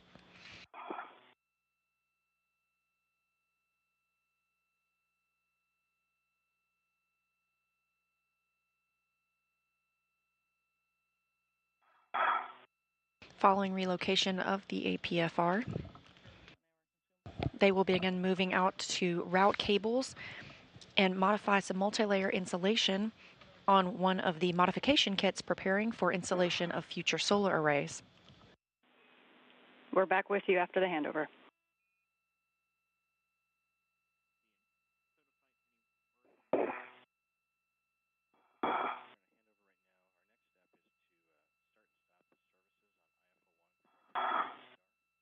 All right, passing the anchor hooks.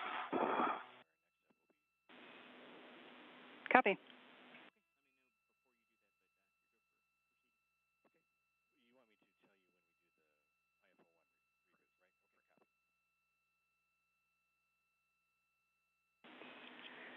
And Sultan, we see you at the APFR. When you have a second, we'd like you to double check that the pitch setting is Papa Papa, and then we want you to not change the pitch setting when you translate.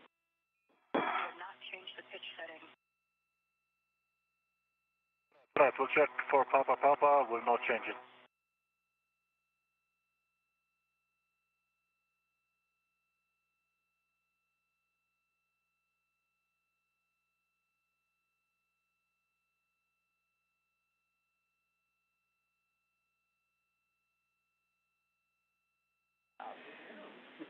Sultan, that was an impressive fix. You have surgeon's hands.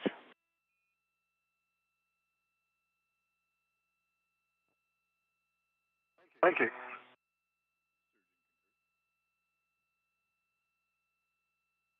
All right, I am at the starboard speed cut.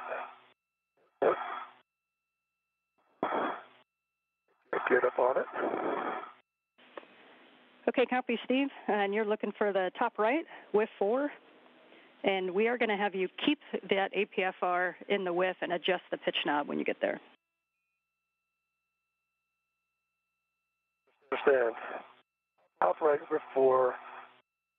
Adjust the pitch knob while it's still in the WIF. Yep, and for... And I see Foxtrot on this APFR. And Sultan, understand that you see Foxtrot.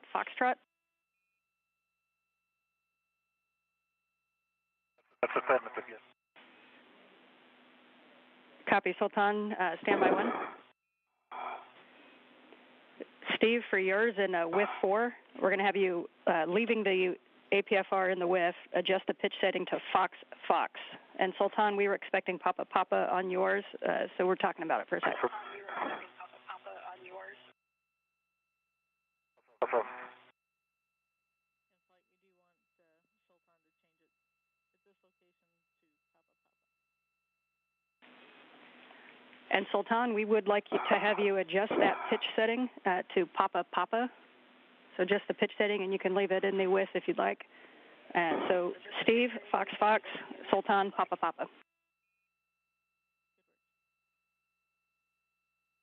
Copy.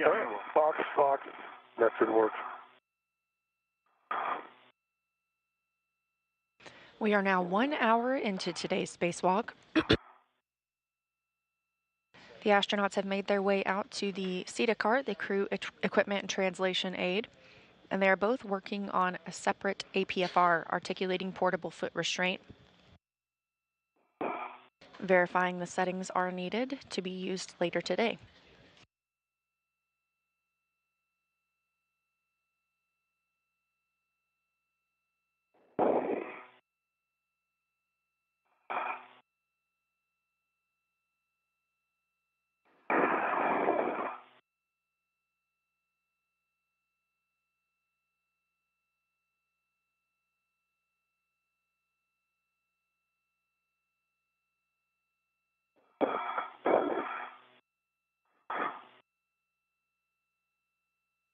Okay.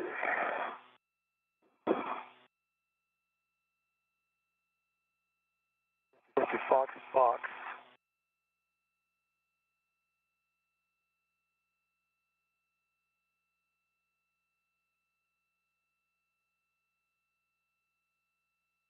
All right, I have the APFR in Fox, and the pitch knob is locked and able to be depressed.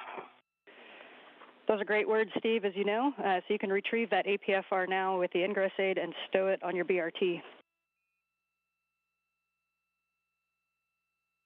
All right, that's going to be in work in a minute.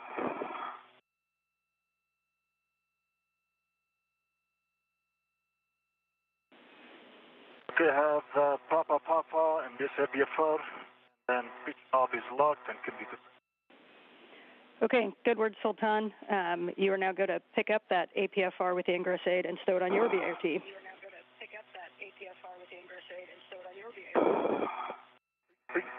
Related to it.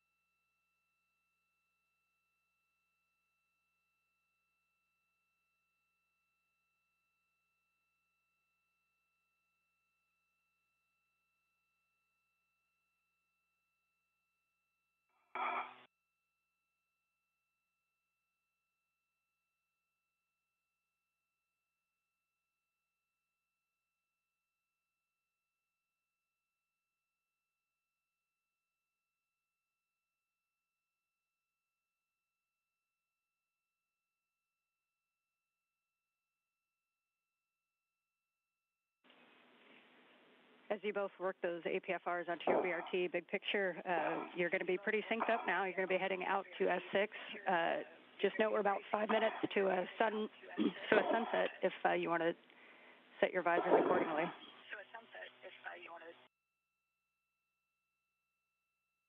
Thank you very much, sir. Copy.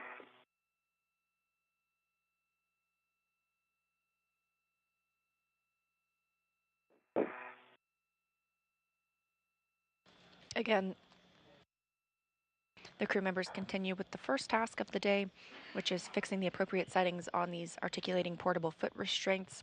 They will stow those on their body retractable tether.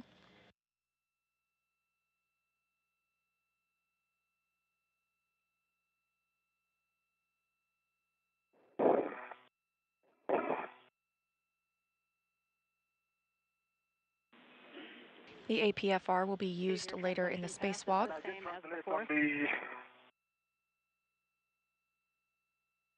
Copy.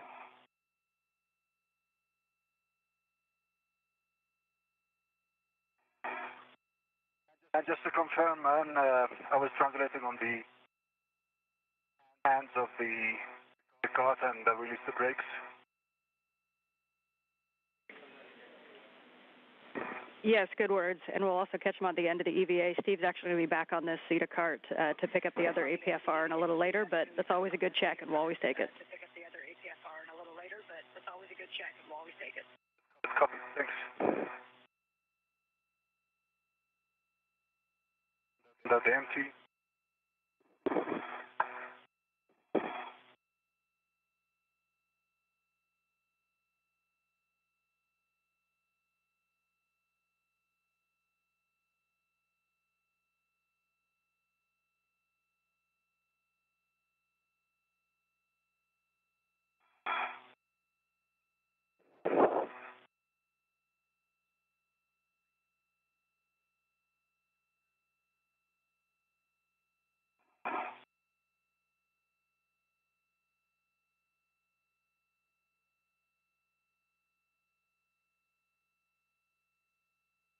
Hey, I have a rep the APFR. APFR is in the jaws of my BRT. The wave at Sultan as he goes by. Hey, Sultan, how are you? Good.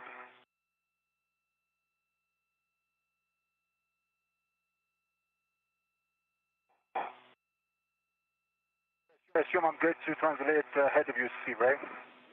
I think that's the plan, yep. Yes, we were just talking about that. You are going to translate ahead of him. So you're going to continue outboard prior to crossing. You're going to cross where the anchor hooks are, and then a little bit outboard of that prior to crossing the Sarge. We'll make sure your gauntlets are in place. And you're going to be translating zenith from there. And so you're going to go kind of up face one and then across the Sarge. Right, totally.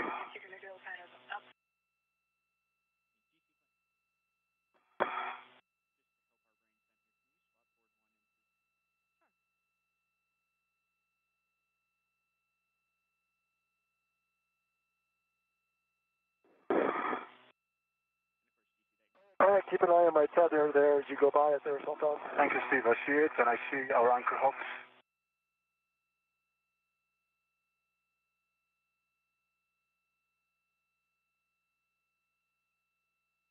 Now that both crew members have the APFR, the articulating portable foot restraint, with them, they're heading out to the S6 truss where they will install those APFRs and prepare for the next task of routing some cables to prepare for future installation of new International Space Station rollout solar arrays, also known as IROSAs. These will be delivered later this year.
Man, my gauntlets are down.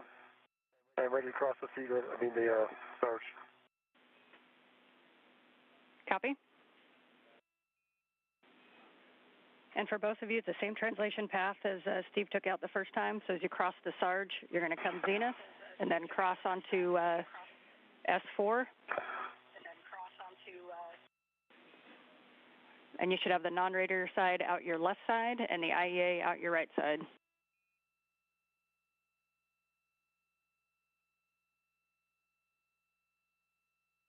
And I copy, thank you. Good night, Tom.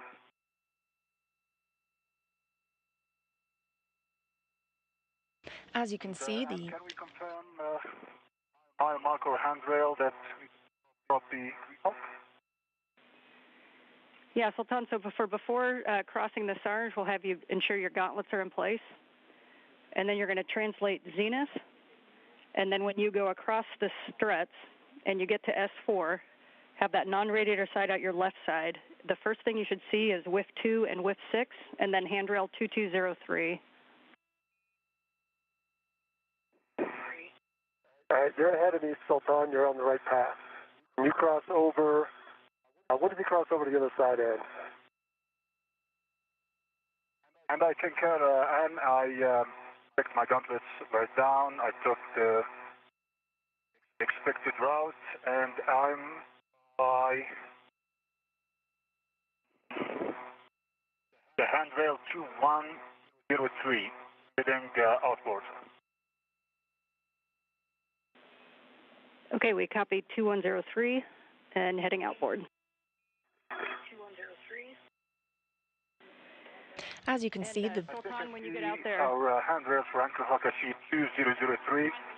Yes, so you're going to hook to your grain hook to 2004, which is one handrail outboard of 2003, and then two handrails outboard of that is where you're going to actually cross on the inboard side of the BCDU that's open. So the first thing you want to do, though, is get your green hook on 2004.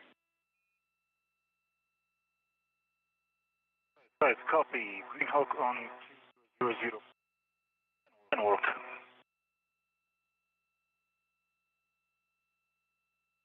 This view from the helmet camera of Sultan Alneyadi, United Arab Emirates astronaut, on the first spacewalk for an Emirati astronaut.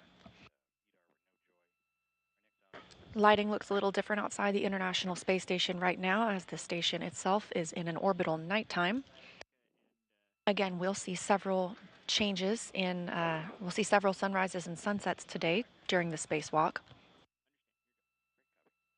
as it currently flies 265 statute miles over the Indian Ocean.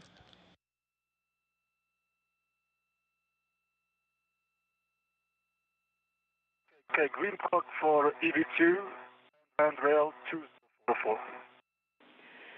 Okay, good work, Sultan. And while you're paused here, just a reminder, actually for both of you, for the helmet lights, if you push the button multiple times, you might get one light, two light, and then they'll go off. So if the light seems dim, you may not have both lights on.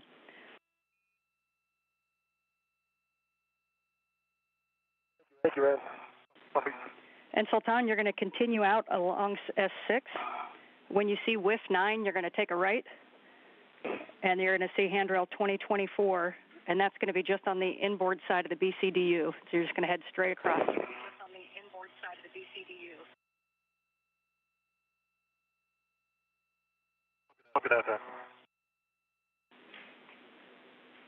And Steve, you're just heading out to where you were before to drop your green hook on 2003, and then head straight all the way outboard.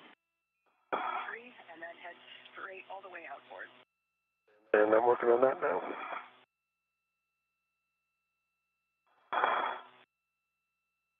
There it is.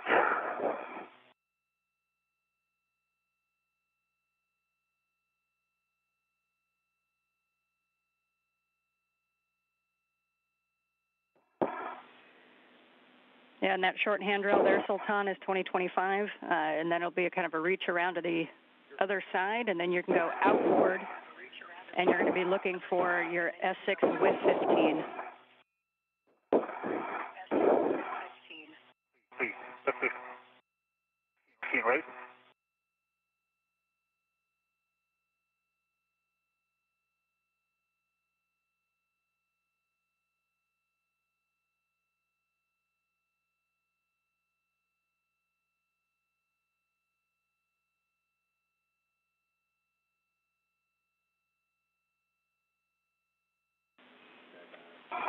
And Sultan, one more body orientation reminder. When you get out to S6 and you find WIF 15, we'd like you to position your body over the IEA and ensure that your safety tether is on the IEA side of that WIF. And there's two WIFs there. WIF 15 is the one that kind of points in the direction of the radiator. WIF 15 is the one that kind of points in the direction of the radiator.